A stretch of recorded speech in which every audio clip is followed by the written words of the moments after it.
இந்தியாவுடைய எல்லைக்குள்ள நம்மளுடைய territorial இன்டெகிரிட்டியை breach பண்றாங்கிறத பத்தி நான் பேச விரும்புறேன் அப்படின்னு சொல்லி அவர் சொல்றாரு. அப்ப கூட வந்து அவருக்கு அனுமதி மறுக்கப்படுங்கிறது தான் நம்ம பார்க்கணும்.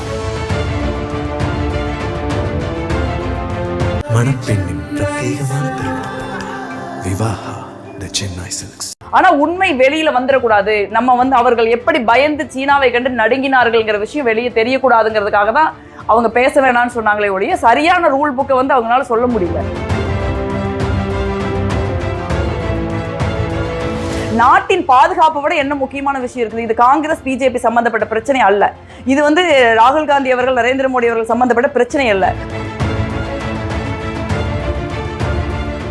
இன்னைக்கு அவங்க சொன்னதுல வந்து இப்படி ஒரு புத்தகத்தை, வெளியே இருக்கக்கூடிய புத்தகத்தை கொண்டு வந்து நாடாளுமன்றத்துல சுட்டிக்காட்டி பேசுறது சட்டத்துல விதிமுறைகள்ல இல்ல, 343 விதிமுறைப்படி அது செல்லத்தக்கது அல்ல, அதனால நாங்க அனுமதிக்க மாட்டோம்னு சொல்றாங்க.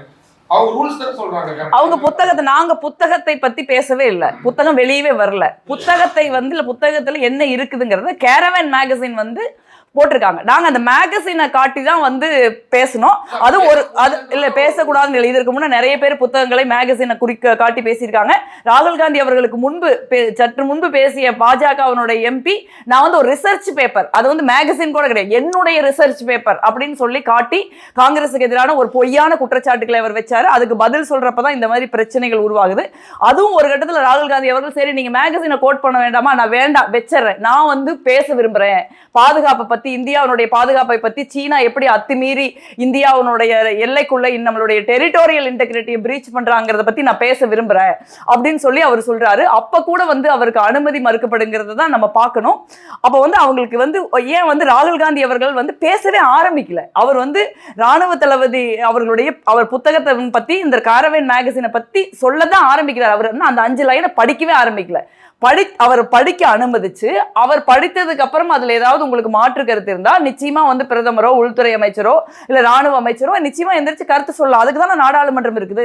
ஆனா உண்மை வெளியில வந்துடக்கூடாது, நம்ம வந்து அவர்கள் எப்படி பயந்து சீனாவை கண்டு நடுங்கினார்கள்ங்கிற விஷயம் வெளியே தெரியக்கூடாதுங்கிறதுக்காக தான் அவங்க பேச வேணாம்னு சொன்னாங்களே ஒழிய சரியான ரூல் புக்கை வந்து அவங்களால சொல்ல முடியல, ரூலை கூட கரெக்டா சொல்ல முடியல அவங்களால. அதை நாங்க நாடாளுமன்றத்துல கேள்வி எழுப்பணும். அதே மாதிரி கேசி வேணுகோபால் அவர்கள் சொன்னார், ஸ்பீக்கர் வந்து கோட் பண்ற ரூலே தப்பு அப்படிங்கிறதையும் நாங்க அதே ரூல் புத்தகத்தை காட்டி நாங்க மறுத்தோம். இன்னைக்கு ஓம் பிர்லா அவர்களுடைய செயல்பாடுகள் இன்னைக்கு கொஞ்சம் கடுமையா இருந்தது. ஏன்னா ராகுல் காந்தி அவர்கள் பேசும்பொழுது அவர் மீண்டும் மீண்டும் குறுக்கிட்டே இருந்தாரு. ஒரு கட்டத்துல ராகுல் காந்தியை நீங்க எழுதி கொடுங்க, நான் அதை படிச்சுட்டு வரா போறேன், உங்களுக்கு அதானே வேணும்ன்ற அளவுக்கு கேட்கிற அளவுக்கு போச்சு.